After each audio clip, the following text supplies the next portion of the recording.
विद्यार्थियों, बे part first दर्शन शास्त्र में भारतीय दर्शन के अंतर्गत जैन दर्शन में द्रव्य सिद्धांत की चर्चा अपन करेंगे। द्रव्य सिद्धांत जैसा कि बतलाया गया कि द्रव्य वह है जिसमें गुण और पर्याय रहते हैं, अर्थात द्रव्य का तात्पर्य है कि जिसमें अनंत गुण पाए जाते हैं और दो प्रकार के गुणों की चर्चा विशेष रूप से की जाती है। एक तो परिवर्तनशील गुण और एक स्थायी गुण।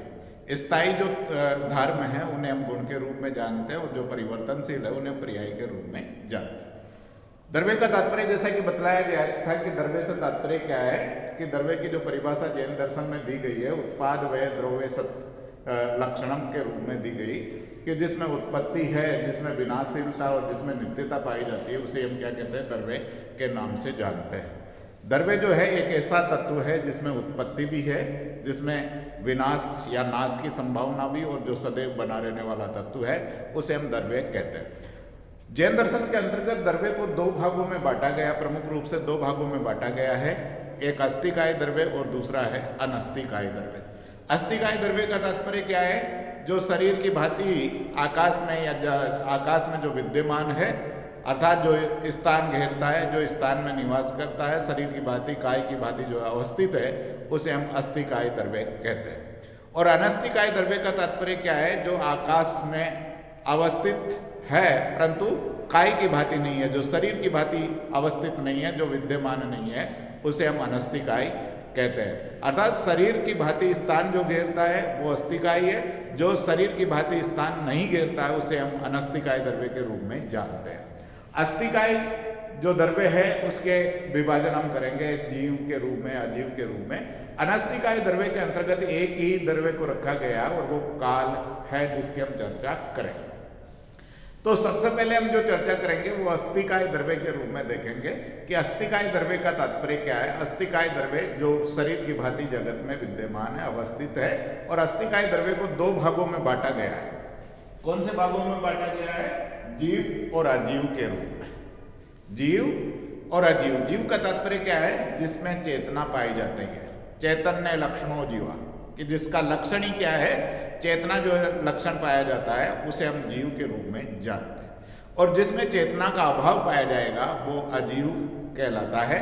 तो जीव और अजीव दोनों में, जिसे हम जीव कह रहे हैं, जो चैतन्य जो अनिवार्य लक्षण के रूप में जिसमें पाया जाता है वो तो जीव है, और जिसमें चेतना का अभाव देखने को मिलेगा वो अजीव के रूप में हम चर्चा करेंगे। तो जीव जो है उसको सामान्य रूप से दो भागों में बांटा गया है।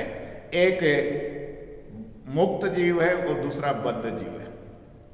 मुक्त जीव उन जीवों को कहा गया है जिन्होंने अपने कर्मों के द्वारा, अपने प्रयासों के द्वारा या अपनी साधना के द्वारा अपने आप को मुक्त कर लिया है। मुक्त जीव से तात्पर्य जिन्होंने अपने आप को मुक्त कर लिया है, जो सांसारिक बंधनों से मुक्त हो गए, सांसारिक जगत में आगमन जिनका बंद हो गया है। किसके द्वारा? अपने कर्मों के द्वारा, अपने प्रयासों के द्वारा जिन्होंने अपने आप को मुक्त कर लिया, वो मुक्त जीव कहलाते हैं।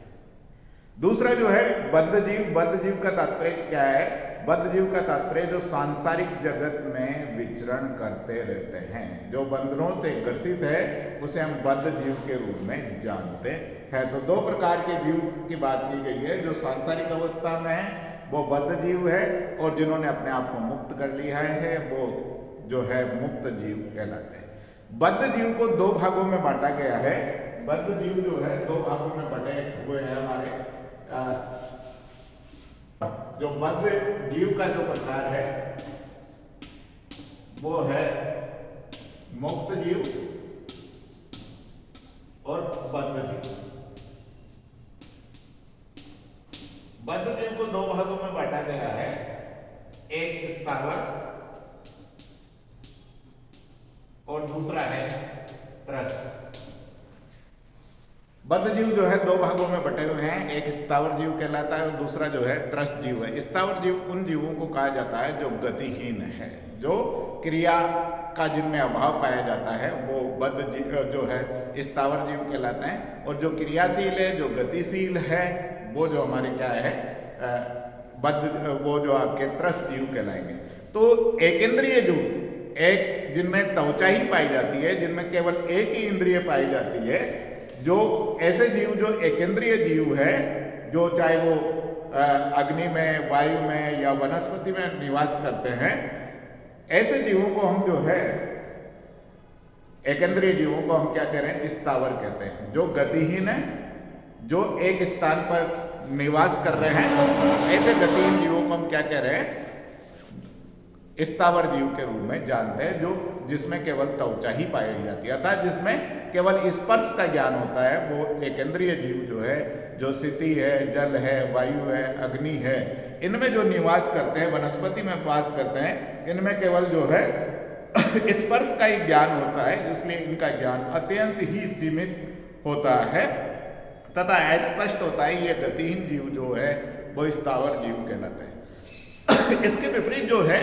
तरस जीव जो है, 2 इंद्रियों से लेकर जो है 5 इंद्रियों तक के जीव है, जो गतिशील जीव है। तो पहला जो है 2 इंद्रिय वाला जीव, जिसमें त्वचा पाई जाएगी, जिसमें जो है जीवा पाई जाएगी। तो त्वचा और जीवा जिसमें पाई जाती है ये 2 इंद्रिय जीव है, जिसका उदाहरण जो है घोंघा। 3 इंद्रिय जीव जिसमें त्वचा है, जीवा है, नासिका है। ये त्रिइंद्रिय जीव जो है पिपीलिका या चींटी जिसे कहा जाता है वो त्वचा, जीवा, नासिका और जिसमें चक्षु भी पाया जाता है, अर्थात जिसमें आंख भी है। ये जो 4 इंद्रियां हैं, ये चतुरिंद्रिय जीव कहलाते हैं। और चतुरिंद्रिय जीव के अंतर्गत जो है मक्खी है, मच्छर है, भ्रमर है आदि जीवों को रखा जाता है। और अंतिम जो परिपूर्ण जीव जिसको हम कहते हैं, उनमें 5 इंद्रियां जो होती है, त्वचा, जीवा, नासिका, चक्षु और कर्ण। और ये जो जीव है, इन जीवों के अंतर्गत जो है मनुष्य को, पशु को, पक्षी को रखा जाता है। तो हमने अभी जो है आप लोगों को जो है 2 प्रकार के जीवों की चर्चा की, एक स्थावर जीव और दूसरा जो है त्रस्त जीव। स्थावर जीव में तो केवल एक ही इंद्रिय पाई जाती है, त्वचा, जिसके द्वारा उनको स्पर्श का ही ज्ञान होता है। और ये जो है जीव, एकेंद्रीय जीव जो है गतिहीन होते हैं और इनका ज्ञान बहुत ही सीमित और अस्पष्ट ज्ञान होता है। दूसरा जो है दूसरा जो त्रस्त जीव है, जो गति करते हैं, जो गतिशील है, जो क्रियाशील है, उनके अंतर्गत 2 इंद्रियों से लेकर हमने 5 इंद्रियों तक के जीव रखे। पहला जो जीव है वो 2 इंद्रिय जीव की बात हमने की, जिसमें 2 इंद्रियां जो होती है वो है त्वचा और जीवा। त्वचा के द्वारा स्पर्श का ज्ञान होता है और जीवा के द्वारा स्वाद का ज्ञान होता है। और ये जो है, ये जो जीव है जो समुद्र में पाया जाता है, जो पानी में पाया जाता है, घोंघा जो जीव है, वो इसके अंतर्गत हम रखते हैं। त्रिइंद्रिय जीव जिसमें 3 इंद्रियां पाई जाती है, त्वचा, जिह्वा और नासिका, अर्थात इसके अंतर्गत हमें स्पर्श का ज्ञान भी होता है, रस का ज्ञान भी होता है और गंध का ज्ञान भी होता है। 3 प्रकार का जो ज्ञान होता है वो त्रिइंद्रिय जीवों को होता है। और त्रिइंद्रिय जीव जो है वो चींटी, जिसे हम पिपीलिका के रूप में भी जानते हैं। उसके बाद में हम बात करेंगे चतुरिंद्रिय जीव, जिसमें 4 इंद्रियां पाई जाएगी, त्वचा, जीवा, नासिका और चक्षु, जिसके द्वारा हमें जो है स्पर्श का भी ज्ञान होता है, रस का ज्ञान भी होता है, गंध का ज्ञान भी होता है और रूप का ज्ञान भी होता है।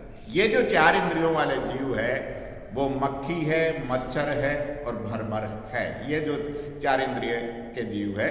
और 5 इंद्रियों वाले जीव जो है, जिसमें त्वचा भी होगी, जीवा भी होगी, नासिका भी होगी, चक्षु भी होगा और कर्ण भी होगा, जिसके द्वारा विभिन्न विषयों का ज्ञान होता है। जैसे स्पर्श का ज्ञान भी होगा, रस का ज्ञान भी होगा, गंध का ज्ञान भी होगा, रूप का ज्ञान भी होगा और शब्द का ज्ञान भी होता है। ये जो 5 इंद्रियों से परिपूर्ण जो जीव है, जिनमें 5 इंद्रियां पाई जाती है, इन 5 इंद्रियों से जो परिपूर्ण जीव होता है उसको हम जो है पंचेंद्रिय जीव कहते हैं। और इस पंचेंद्रिय जीव में केवल मनुष्य ही नहीं है, वरन जो है पशु और पक्षी भी 5 इंद्रियों से वाले जीव पाए जाते हैं। अर्थात मनुष्य के साथ साथ में पशु और पक्षी में भी 5 इंद्रियां पाई जाती है।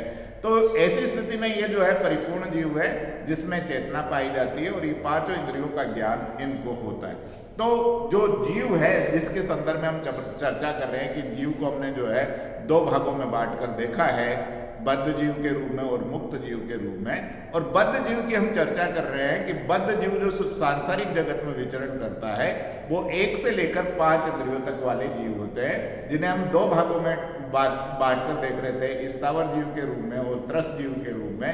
कि स्थावर जीव के अंतर्गत जो है केवल क्या पाया जा रहा है, एक इंद्रिय जीव होते हैं, जबकि त्रस्त जीव जो गतिशील जीव है, क्रियाशील जीव है, उनमें 2 से लेकर 5 इंद्रियों तक के जीव पाए जाते हैं, जिसमें घोंघा की बात भी हमने की, चींटी की बात भी हमने की, मक्खी, मच्छर, बर्मर की बात भी की गई। और परिपूर्ण जीवों के रूप में पशु है, पक्षी है और मनुष्य के संदर्भ में बात की। ये 5 इंद्रियों वाले जो जीव है, जिसे हम पंचेंद्रिय से युक्त जीव मानते हैं, जो परिपूर्ण जीव माने जाते हैं, ये पंचेंद्रिय जीव जो है मनुष्य, पशु, पक्षी है। अब हम बात करेंगे कि जीव है तो जीव की विशेषता क्या है। जीव की विशेषता क्या है? ज्ञान जीव का स्वरूप माना जाता है। ज्ञान जो है जीव का स्वरूप माना जाता है। जो आत्मा है वह ज्ञाता है, आत्मा ज्ञान से भिन्न नहीं है। आत्मा जो है ज्ञान का रूप है, यह स्वप्रभासी मानी जाती है, जो स्वयं को प्रकाशित करती है और जगत की वस्तुओं को भी प्रकाशित करती है। ज्ञानी आत्मा, इसलिए जो स्वयं ज्ञान ही आत्मा है, इसलिए वह स्वयं प्रकाशमान मानी गई है। और आत्मा को जो है कर्ता और भोक्ता भी माना जाता है, क्योंकि वो सांसारिक कर्मों में भाग लेती है, सांसारिक वस्तुओं का भोग भी वो करती है, और इसके कारण जो है वह ज्ञान और दर्शन से युक्त मानी जाती है। आत्मा को ज्ञाता क्यों कहा गया? क्योंकि वह भिन्न भिन्न विषयों का ज्ञान प्राप्त करती है। आत्मा को कर्ता क्यों कहा जाता है? क्योंकि वो सांसारिक कर्मों में भाग लेती है। आत्मा को जो है भोक्ता कहा जाता है, क्योंकि जीव अपने कर्मों का फल भोगने के लिए सुख और दुख की अनुभूति प्राप्त करता है। जीव में 4 प्रकार की जो है पूर्णताएं पाई जाती है: अनंत ज्ञान, अनंत दर्शन, अनंत शक्ति और अनंत आनंद। जीव जो है 4 प्रकार की पूर्णताएं, जिसे हम अनंत चतुष्टय के नाम से जानते हैं।